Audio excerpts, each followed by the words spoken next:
కటిక పేదరికంతో కష్టాల్లో ఉన్న ఈ సాధారణమైన బార్బర్ నేను ఒక మిలియనేర్ గా మార్చబోతున్నా. ఎక్కడా లేనటువంటి విధంగా వందల మంది జనం ఈ మిలియనియర్ బార్బర్ ని చూడడానికి తరలి వస్తున్నారు. ఏం జరుగుతుందో తెలుసుకోవాలంటే మనం కొన్ని నెలలు వెనక్కి వెళ్ళాలి. వందల పేద కుటుంబాల కోరికలను తీర్చడం లక్ష్యంగా జరుగుతున్న నా సర్వేలో ఈ కుటుంబాన్ని నేను కలిశాను. వీళ్ళ పరిస్థితి గురించి నేను తెలుసుకున్నది మీకు 2 మాటల్లో చెప్తా. ఈ నలుగురు ఆల్రెడీ సగం కూలిపోయిన ఈ ఇంట్లో ఈ బార్బర్ షాప్ మీద నుంచి వచ్చి రాని ఆదాయంతో బతుకుతున్నారు. వరదొచ్చినా ఇంట్లో పడి ఉండేవారండి. ఆ పర్దాలు కప్పుకొని పక్కనే తడిచిపోయిన పక్కన పడుకొని ఉండేవారు. చాలా కష్టాలను ఎదుర్కొంటున్నారు. కానీ దీనికి కారణం కష్టాలు ఏముంది సార్, పేదోడే సార్.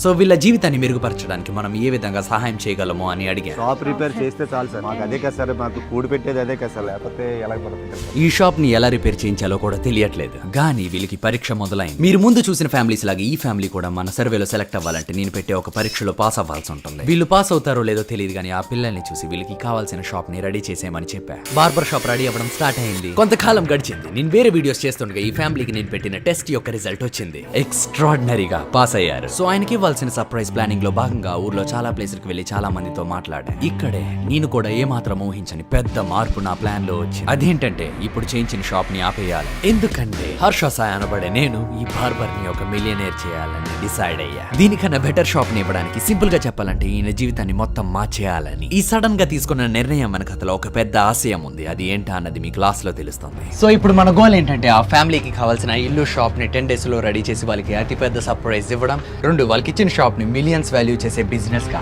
మార్చడం. సో స్పీడ్ గా అనుకున్న టైంలో మాకు కావాల్సిన షాప్ ని ఇల్ని కట్టడానికి దారులు వెతుక్కుంటూ ఎంతో మందిని కలిసా. ఎట్ లాస్ట్ 2 టాలెంటెడ్ ఇంజనీర్స్ దొరికారు. సో డిలే లేకుండా ప్లానింగ్ లో క్లారిటీ కోసం మా ఇంజనీర్స్ ని మా క్రూతో కలిపి సైలెంట్ గా సర్వేలో భాగం అన్నట్టు లొకేషన్ కి తీసుకువెళ్ళి కొంచెం ఇన్వెస్టిగేట్ చేయడానికి సభ్యులు వచ్చారు. ఒకసారి అంతా లొకేషన్ ఇవన్నీ చూసుకుంటారు. ఒకసారి చూపించండి ఏంటి ఫ్రెండ్స్. ఇటు పడమర ఫేస్ వచ్చిందా మీది? సార్ మరి నాకైతే షాప్ అయితే లేదండి. మనం మాట్లాడదాం ఒకసారి. ఇన్వెస్టిగేషన్ అయిపోతే ఒకసారి అప్రూవల్ వచ్చేస్తే మనం ఏమైనా మాట్లాడడానికి. మొత్తం చూసి డిస్కస్ చేసిన తర్వాత ప్లాన్ లో కొన్ని మార్పులు చేయాల్సి వచ్చింది. మళ్ళీ ఇటు పక్క వేస్ట్ డ్రైనేజ్ చాలా కనబడుతుంది. దీని అంతా క్లాడింగ్ ప్లాన్ మొత్తం ఫస్ట్ నుంచి రీకన్స్ట్రక్ట్ అవుతుంది. కానీ మెటీరియల్ అయితే ఒకసారి రప్పించేసుకుంటే ఇప్పుడు ఎలాగో వెళ్ళి వెకేట్ చేసేస్తాం. స్టార్ట్ అయిపోతున్నారు అదే కదా ఇప్పుడు. రేపు స్టార్ట్ అవుతాం. ప్లేస్ అంతా రెడీ చేసి మీకు అప్ చెప్పి ఇన్ఫర్మేషన్ ఇచ్చి మీకు ట్రాన్సాక్షన్ అయిపోయాక సార్ నాకుంది సార్ క్లారిటీ, మీకు ఇబ్బంది లేదు, నేను చేసి పెడతాను. కొత్త ప్లాన్ రెడీ అయింది. దాన్ని అమలు పరచడమే ఆలస్యం. కాకపోతే ఇక్కడే ఒక ప్రాబ్లం. ఇప్పుడు నెల్ని పడగొట్టి అదే చోట మేము అనుకున్న కొత్త ఇల్లు కట్టడానికి మాకు ఒక 10 రోజులు కావాలి. సో ఈ ఫ్యామిలీకి మనం అనుకున్న ఇల్లు షాప్ తో సర్ప్రైజ్ ఇవ్వాలంటే వాళ్ళకి ఇక్కడ ఏం జరుగుతుందో ఏ మాత్రం తెలియకూడదు. అంటే నెక్స్ట్ 10 days ఈ ఫ్యామిలీ ఇక్కడ ఉండకూడదు. అంతేకాదు వాళ్ళ బంధువులతో గానీ ఊర్లో వాళ్ళతో గానీ ఎటువంటి ఫోన్ కాంటాక్ట్ కూడా ఉండకూడదు. సో దీనికోసం ఏ మాత్రం అనుమానం రాని ఒక అద్భుతమైన దారి కావాలి. ఫ్రెండ్స్ అందరూ చాలా మంది క్యాంప్ కి వెళ్తున్నారు. మా డాడీని కూడా తీసుకెళ్ళమని అడిగితే తీసుకెళ్తానని తీసుకెళ్ళట్లేదని. ఈ మార్గంతో ఆ 2 పిల్లల కోరిక తీర్చడం మాత్రమే కాదు, మాకు కావాల్సిన టైం కరెక్ట్ గా దొరుకుతుంది. సో నేను వాళ్ళ దగ్గరికి వెళ్ళి కంగ్రాచులేషన్స్, ఇప్పుడు వచ్చిన ఇన్వెస్టిగేషన్ టీమ్ రిపోర్ట్ లో కూడా మీరు సెలెక్ట్ అయ్యారు. మీ షాప్ కి అవసరమైన డబ్బుల్ని గెలుచుకోవడానికి గేమ్ ఆడే అవకాశం మాత్రమే కాదు, దాంతో పాటు మీ పిల్లలు ఆశపడుతున్నట్టు మీ ఫ్యామిలీని వెకేషన్ కి కేరళ తీసుకెళ్తున్నామని చెప్పి మన కండిషన్స్ ని ఇంట్రడ్యూస్ చేశా. మీ ఫ్యామిలీని కేరళ తీసుకెళ్ళబోతున్నారు. ప్రపంచంతో సంబంధం లేకుండా మాతో ఉండబోతున్నారు. ఇంక ఫోన్లు ఉండవు. కేవలం మీరు బట్టలు, మీ ఇంట్లో ఏమైనా విలువైన ఉన్నా కూడా పట్టుకోండి. హ్యాపీ అయిపో నువ్వు. పిల్లలు చాలా ఎక్సైటెడ్ గా ఉన్నారు, కానీ పేరెంట్స్ మాత్రం ఇప్పుడు ఊరు దాటి వెళ్ళకపోవడం వల్ల కొంచెం కంగారు పడుతున్నారు. మీరంటున్న మాట హ్యాపీగా ఉంది సార్, కాకపోతే మాకు కంగారు వచ్చేస్తుంది. ఎప్పుడు వెళ్ళలేదు సార్, చేతులు వణుకుతున్నాయి. వీళ్ళు ఇక్కడి నుంచి బయలుదేరే ముందు వాళ్ళని మనం మిలియనర్స్ చేసే ముందు ఫైనల్ గా వాళ్ళు ప్రస్తుత ఆస్తి విలువ తెలుసుకోవడానికి వాళ్ళని ఒక క్వశ్చన్ అడగాలి. ఇప్పుడు ఇంట్లో ఎంత డబ్బులు ఉన్నాయో ఒకసారి నాకు అలా చూపించండి. ఇప్పుడు కావాలంటే ఎంత ఇందులోనే పెడుతుంటాం. బియ్యం డబ్బాలు 410 రూపీస్, 410 రూపాయలు ఉంది. చెవులు అవి బంగారమేనా? ఇంకేవి లేదు. షూర్ సోదా చేసుకోవచ్చా కావాలంటే?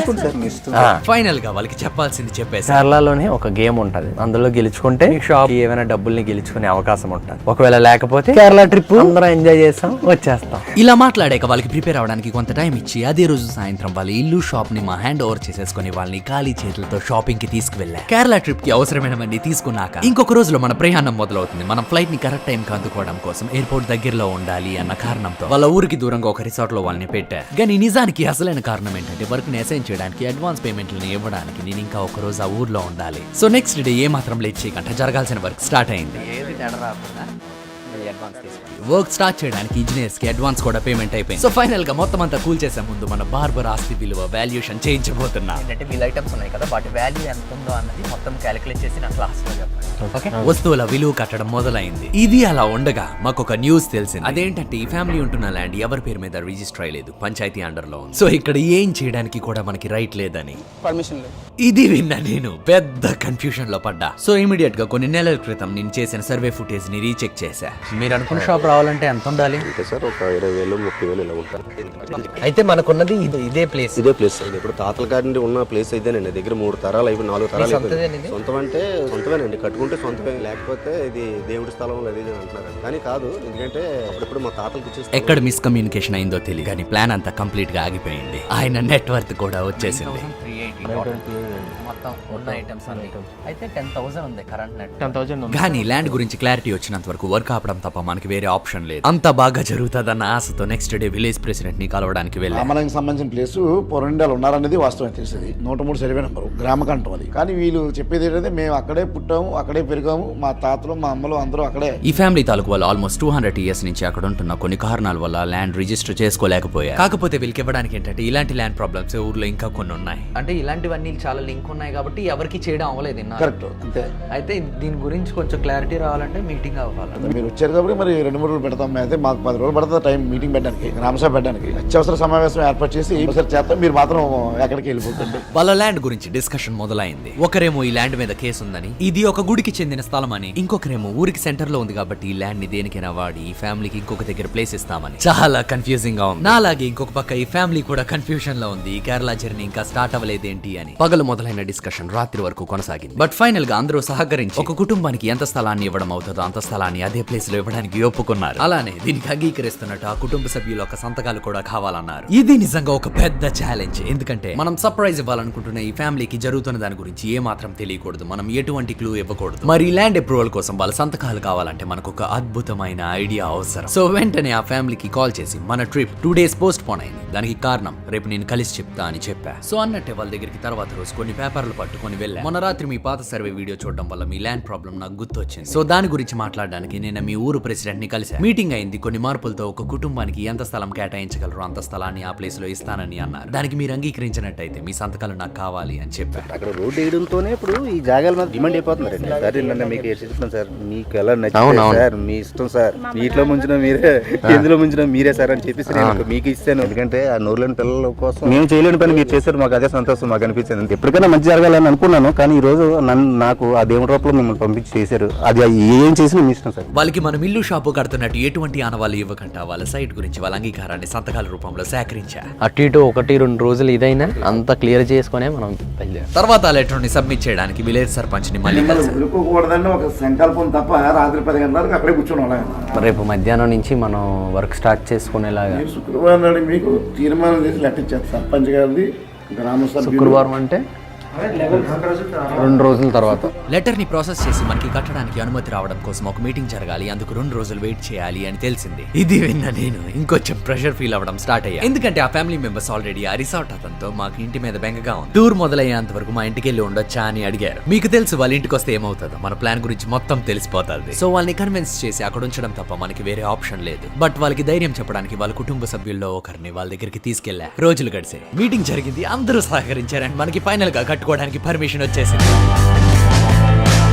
చుట్టుపక్కల ఉన్న వాళ్ళు ఆనందంతో ఎమోషనల్ అవుతున్నారు. సో ఎటువంటి ఆలస్యం లేకుండా వర్క్ స్టార్ట్ అయింది. కేరళకి మా టికెట్స్ కూడా బుక్ అయిపోయి అండ్ ల్యాండ్ ప్రాబ్లమ్ సాల్వ్ అయిపోయినట్టు ఆ ఫ్యామిలీకి కూడా చెప్పడానికి ఫోన్ చేశాను. దగ్గరకు వస్తాను నేను రేపు ఉదయం 10 గంటలకి. అలాగే సార్, మనం కలిసి బయలుదేరదాం కేరళకి. ఓకే అలాగే సార్, అలాగే సార్. ఓకే అయిపోయింది సార్. అయిపోయింది. ఆల్రెడీ నా సిబ్బందిలో కొంతమంది కారులో కేరళకి బయలుదేరిపోయారు. సో ఫైనల్ గా నెక్స్ట్ డే ఫీల్డ్ లో ఉన్న మన సిబ్బందికి ఇంజనీర్స్ కి వర్క్ అంతా అప్పచెప్పేసి ఆ ఫ్యామిలీని పిక్ చేసుకుని ఎయిర్పోర్ట్ కి బయలుదేరా. కారణం ఏంటో తెలియదు కానీ ఉన్నట్టుండి సడన్ గా ట్రాఫిక్ చాలా పెరిగిపోయింది. ఫ్లైట్ ని అందుకోవడానికి మా బెస్ట్ ట్రై చేస్తున్నాం కానీ వెళ్ళేసరికి ఫ్లైట్ మిస్ అయిపోయింది. 54,000. మన ఫ్లైట్ టైం వచ్చి 12:15కి, బట్ ఇప్పుడు ఆల్రెడీ 12:21 అయింది. సో ఈ 54,000 వేస్ట్ అయినట్టే. ట్రిప్ క్యాన్సిల్ అయిపోయిందేమో అని పిల్లలు నిరాశపడుతున్నారు. వేస్ట్ అయిపోయాయి టికెట్స్. వేస్ట్ అయిపోయి సార్. మీకు తెలుసు కదా సార్, మీకు ట్రాఫిక్ కదా. కానీ వాళ్ళకి తెలియదు ఎన్ని అడ్డంకులు వచ్చినా వాళ్ళని కేరళ చూడనివ్వకుండా, వాళ్ళని నేను మిలియనర్స్ చేయనివ్వకుండా ఏది ఆపలేదు. ఫార్చునేట్ గా మన సబ్స్క్రైబర్స్ లో కొంతమంది ఎయిర్పోర్ట్ లో పనిచేస్తున్నారు. సో వెంటనే ఉన్న నెక్స్ట్ ఫ్లైట్ కి టికెట్స్ బుక్ చేయడంలో నాకు సహాయం చేశారు. సార్ ఇప్పుడు అది మనకు లాస్ అయిపోయినట్టు సార్. సార్ అంత బాధండి సార్ అది. మొత్తానికి మన ప్రయాణం మొదలైంది. ఇప్పుడు మీకు ఒక డౌట్ రావచ్చు, ఇండియాలో ఇన్ని ప్లేసెస్ ఉండగా నేను కేరళని ఎందుకు ఎంచుకున్నానని. ఈ కుటుంబం దృష్టిని మరలించడానికి అండ్ ఆ పిల్లల సరదాన్ని తీర్చడానికి మాత్రమే కాదు, అంతకు మించి ఒక పెద్ద కారణం ఉంది. అదేంటంటే ఇన్ని మిలియనేర్ అవనివ్వకుండా ఆపే ఒక లక్షణం ఇంట్లో ఉంది. దాన్ని తీసేయడానికి ఒక ఫ్లైట్ నుంచి ఇంకొక ఫ్లైట్ కి మా ప్రయాణం కొనసాగింది. ఇంకొక పక్క ఫీల్డ్ లో మాత్రం నాన్ స్టాప్ గా వర్క్ చేస్తున్నారు. దిగేసరికి ఎయిర్పోర్ట్ బయట నా క్రూ కూడా రెడీగా ఉంది. ఆ రోజు రాత్రి ఇలా ముగిసింది.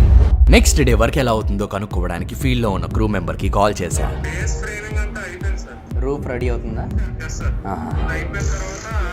అంత బానే ఉంది కదా, ఏ ప్రాబ్లం లేదు కదా. మనం అనుకున్నట్టే ప్లాన్ ప్రకారం అంత బాగానే జరుగుతుంది. సో ఎటువంటి ఆలస్యం చేయకుండా కేరళలో ఉన్న అన్ని మంచి ప్లేసెస్ చూడడానికి బయలుదేరా. ఇలా ఇక్కడ ఉంటే అక్కడ మాత్రం వర్క్ ఎక్కడ ఆగకుండా కంటిన్యూస్ గా జరుగుతుంది. రోజులు గడుస్తున్నాయి. ఒక అందమైన ప్లేస్ నుంచి ఇంకొక అందమైన ప్లేస్ కి తిరుగుతున్నాం. ఇలా జాలీగా ఉంటున్న టైంలో ఒక ఊహించని న్యూస్ వచ్చింది. అదేంటంటే వీధిలో 3 గంటల వరకు కరెంట్ తీసి ఇప్పుడు వరకు కరెంట్ ఇవ్వలేదు. స్టార్ట్ చేసాం, కరెంట్ తీస్తారు. అందరూ కుర్రాళ్ళందరూ ఖాళీగా ఉన్నారు. అనుకున్న స్కెడ్యూల్ ప్రకారం వర్క్ జరగట్లేదు, ఆలస్యం అయిపోతుంది. ఒకవేళ పవర్ కట్స్ కనుక ఇలాగే ఉంటే మన ప్లాన్ ఎంత డిలే అవుతుందో అన్న ప్రెషర్ ఇక్కడ మీరు నా మాటల్లో చూడొచ్చు. చలి ఉండాలి, వేడి ఉండాలి సార్. ఉండాలి, లేకపోతే కష్టం. ఊర్లో కరెంట్ పోతూ ఉండడం వల్ల మనం అనుకున్న దానికంటే ఒక 5 రోజులు ఎక్స్ట్రా అవ్వచ్చు. అంటే ఈ ఫ్యామిలీని ఆ ఇంటి దగ్గర నుంచి ఇంకొక 5 రోజులు నేను దూరంగా ఉంచాలి. ఏముంది చూడలేని సార్, మీరు చూడలేని ఏంటంటే సార్ మరి ఈ జర్నీలో నాకు ఆ కుటుంబానికి మధ్య ఉన్న ఎమోషనల్ కనెక్షన్ నెమ్మదిగా స్ట్రాంగ్ అవుతుంది. మర్చిపోలేము సార్. మనం కాదు కానీ వీళ్ళిద్దరికి మాకు కూడా సార్ ఎప్పుడో చిన్నప్పుడు చూసి ఆ హెలికాప్టర్ ఎప్పుడైనా ఎగ్గలమా అనుకున్నాం, కానీ మీ రూపంలో ఇలాగ అది ఎక్కుతాను అనుకోలేదు. సో ఇదే స్పీడ్ తో మా ప్రయాణం కొనసాగి కేరళలో ఉన్న మంచి ప్లేసులతో పాటు అక్కడ ఉన్న పెద్ద సెలూన్స్ అన్ని ఎలా ఆపరేట్ అవుతున్నాయని కూడా వాళ్ళకి చూపిస్తున్నా. ఆ ఫ్యామిలీ ఆ పిల్లలు ఈ ప్లేస్లన్నీ చూసి చాలా ఎంజాయ్ చేస్తున్నారు. ఇంకా వాళ్ళ ఇల్లు షాప్ అలాగే ఉంది అనుకుంటున్నారు. కానీ మీకు నాకు తెలిసిన సీక్రెట్ మాత్రం ఏంటంటే అది చాలా చేంజ్ అయిపోయింది. కేరళకి మేము వచ్చి ఇప్పటికి 8 రోజులు అవుతుంది. ఈ అడవి మధ్యలో ఉన్న అద్భుతమైన బంగ్లాలో ఉంటూ పిల్లలకి చూపించాల్సినవన్నీ చూపించేశా. ఇప్పుడు మా రిపోర్ట్ ప్రకారం ఆయన పెద్ద బలహీనతని తీసేయాల్సిన టైం వచ్చింది. అదే కొత్త కస్టమర్స్ తో మొహమాట పడటం. ఈయన కేవలం వాళ్ళ ఊరు అండ్ చుట్టుపక్కల ప్రాంతాల్లోనే పనిచేయడం వల్ల ఒక రకమైన క్లాస్ ఆఫ్ పీపుల్ కి అలవాటు పడిపోయారు. కానీ మిలియన్ సంపాదించే బార్బర్ అవ్వాలంటే అది అస్సలు ఉండకూడదు. మరి ఈయనలో ఆ మొహమాటాన్ని తీసేయాలంటే ఏం చేయాలి? Very simple. మనం ఒకేసారి చాలా మంది కొత్త వాళ్ళకి ఆయన చేత హెయిర్ కట్ చేయించాలి. ఇన్ఫాక్ట్ నేను అందుకోసమే కేరళని ఎంచుకున్నా. కేరళలో మాట్లాడే మలయాళం ఇండియాలోనే అతి కష్టమైన భాష. సో భాష రాకపోయినా సైగల ద్వారా ఏదో విధంగా ఇక్కడున్న వాళ్ళతో కమ్యూనికేట్ చేసి వాళ్ళకి కావాల్సినట్టు చేయగలిగినట్టయితే ఈయన ఎవరికైనా చేయగలుగుతారు. కానీ వేరే రాష్ట్రం నుంచి వచ్చిన మన దగ్గర ఇక్కడ వాళ్ళు హెయిర్ కట్ చేసుకుంటారా? కొంచెం కష్టమే. కానీ అసాధ్యాన్ని సాధ్యం చేయడమే మన పని మిత్రమా. కేరళలో ఎన్నడూ లేని విధంగా ఒక ఫ్రీ సెలూన్ ని మనం ఓపెన్ చేయబోతున్నాం. ఫ్రీ సెలూన్ అంటే కటింగ్ అండ్ ట్రిమ్మింగ్ కోసం వచ్చిన వాళ్ళకి ఫ్రీగా చేసేసి రిటర్న్ లో మనమే డబ్బులు పే చేయబోతున్నాం. సో నేను కొంతమంది కేరళ బాయ్స్ ని అండ్ భాషను అనువాదించడానికి ఒక ట్రాన్స్లేటర్ ని హైర్ చేసుకొని మన బార్బర్ ఉండే ఊరు లాంటి ఊరిని ఇక్కడ ఒక దాన్ని ఎంచుకొని ఒక సెలూన్ షాప్ ని కొన్ని గంటలు రెంట్ కి తీసుకున్నాం. You should shout as loud as possible. అంతా సిద్ధంగా ఉంది. సో నేను మన బార్బర్ ని లేట్ చేయగట మీ గేమ్ ఇంకొంచెం సేపట్లో మొదలవబోతుంది. సో సూట్ వేసుకొని రెడీ అయిపోమని చెప్పా. Best of luck. మీరు కటింగ్ చేసే ఫీడ్బ్యాక్ తీసుకోండి. ఆ ఫీడ్బ్యాక్ లో కనుక 75% కన్నా ఎక్కువ శాతం పాజిటివ్ వస్తే మీకు కొంత క్యాష్ గిఫ్ట్ గా వస్తారు. మీ టాలెంట్ చూపించాల్సిన టైం వచ్చింది. మీరు ఇది చేయగలరా? పదండి చూద్దాం. ఈ గేమ్ లో పాస్ అవుతానా లేదా, డబ్బులు గెలుచుకుంటానా లేదా అన్న టెన్షన్ ఇందులో చాలా ఉంది. మన ఫ్రీ సెలూన్ స్టార్ట్ అయింది. ఓపెన్ చేసాం కానీ ఎవ్వరూ నమ్మట్లే. ఫ్రీ సెలూన్ అరే హెయిర్ కట్ 500 ఇస్తాం, షేవ్ చేసుకుంటే ఇంకొక 500 ఇస్తాం మనం ఎవ్వరూ నమ్మట్లేదు. సో చూసే జనాలకి అర్థం అవ్వడం కోసం మా ట్రాన్స్లేటర్ ని పిలిచి ఆయనతో స్టార్ట్ చేశా. చుట్టూ ఉన్న వాళ్ళు చూశారు, కన్ఫ్యూషన్ లో ఉన్నారు. ఫస్ట్ కస్టమర్ రాగానే మన బార్బర్ ఎలాగోలాగా కమ్యూనికేట్ చేసి టెన్షన్ పడుతూ హెయిర్ కట్ చేయడం స్టార్ట్ చేశాడు. మొదటి కస్టమర్ ది కంప్లీట్ అయ్యి బయటకు వచ్చేసరికి వాళ్ళ ఊర్లో మనం ఓపెన్ చేసిన ఫ్రీ సెలూన్ ని చూసి కేరళ ప్రజలు ఆశ్చర్యపోయారు. వాళ్ళు తెలిసిన వాళ్ళందరికీ ఫోన్ చేసి రమ్మండం స్టార్ట్ చేశారు. స్టార్టింగ్ లో కొంచెం తడబడిన మన బార్బర్ ఇప్పుడు మాత్రం మెరుపు వేగంతో కాన్ఫిడెంట్ గా ఎవరైనా రెడీ అన్నట్టున్నాడు. ఒకరి తర్వాత ఒకరు హెయిర్ కట్ చేయించుకొని వాళ్ళ అభిప్రాయాన్ని రాస్తున్నారు. ఒకప్పుడు మనల్ని కాదని వెళ్ళిపోయిన వాళ్ళే ఇప్పుడు ఆరాంసే వచ్చి లైన్ లో నిల్చుంటున్నారు. రాను రాను పెరుగుతున్న ఫ్లో వల్ల మనకి సెలూన్ క్లోజ్ చేయడం తప్ప ఇంకొక ఆప్షన్ లేకుండా అయిపోయింది. కానీ ఒకటి మాత్రం నిజం, అక్కడున్న కేరళ ప్రజలు మన బార్బర్ టాలెంట్ కి ఫిదా అయిపోయారు. ఎంతంటే మీరు ఈ వీడియోలో చూస్తున్నంత.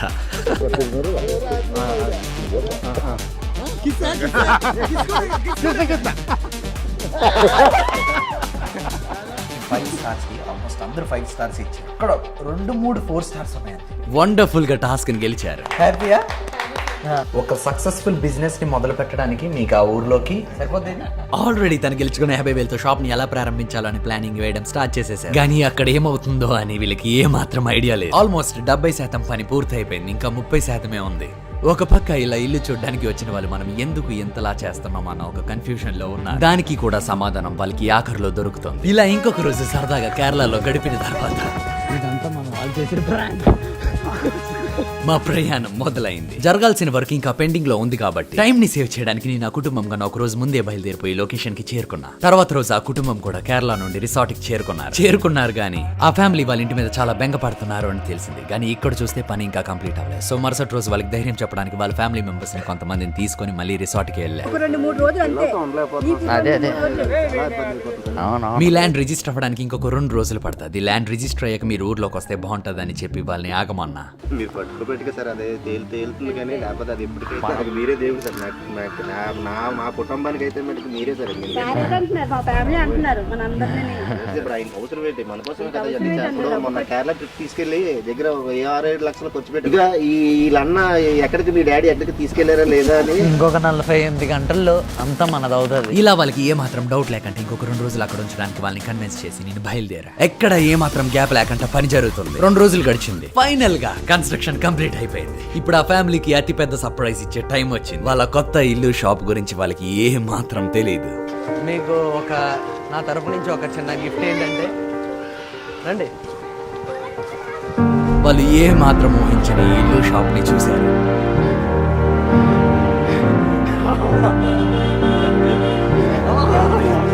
అయ్యో మీ కొత్త ఇల్లు ఈ రోజు నుంచి ఎలా మీరు ఏ ఇల్లు కోసం అయితే ఇది చేశారో ఇది ఇల్లు, ఇది మన షాప్ అన్నమాట.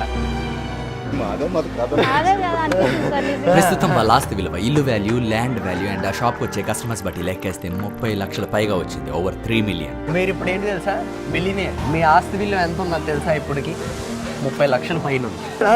బయట నుంచి వరకే చూపించి లోపల చూడాలంటే మీరు షాప్ ఓపెనింగ్ రోజు వరకు వెయిట్ చేయాలి అని చెప్పి వాళ్ళని వాళ్ళ బంధువుల ఇంటికి పంపించారు. ఇప్పుడు మన సెకండ్ గోల్ ఈ బార్బర్ షాప్ మిలియన్స్ వాల్యూ చేసే బిజినెస్ గా మార్చడం. అంటే ఫస్ట్ మన షాప్ గురించి ఊరంతా తెలియాలన్నమాట. ఓపెనింగ్ రోజు కూడా రానే వచ్చింది. ఫ్యామిలీ కూడా వాళ్ళ షాప్ ఎప్పుడెప్పుడు ఓపెన్ అవుతుందా అని చాలా ఎదురు చూస్తున్నారు. జనాలు ఎలా ఉన్నారు రియాక్షన్?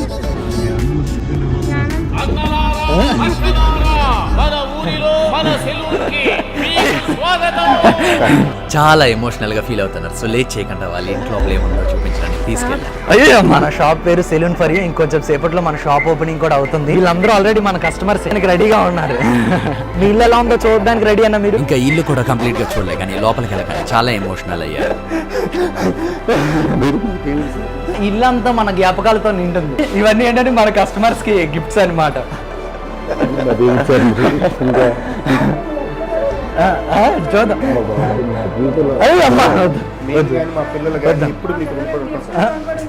మీరు కూడా ఇప్పుడు నాతో పాటు ఒక పెద్ద ఆశయంలోనే ఉన్నారు. ఒక్కొక్క గదిగా వాళ్ళ ఇల్లుని చూడడం మొదలైంది. ఇప్పటి వరకు మీరు నా వీడియోస్ ఫోన్ లో చూసారు కదా, ఇక మీదటి నుంచి టీవీలో చూడొచ్చు. నీకు క్రికెట్ అంటే ఇష్టం అని తెలిసింది.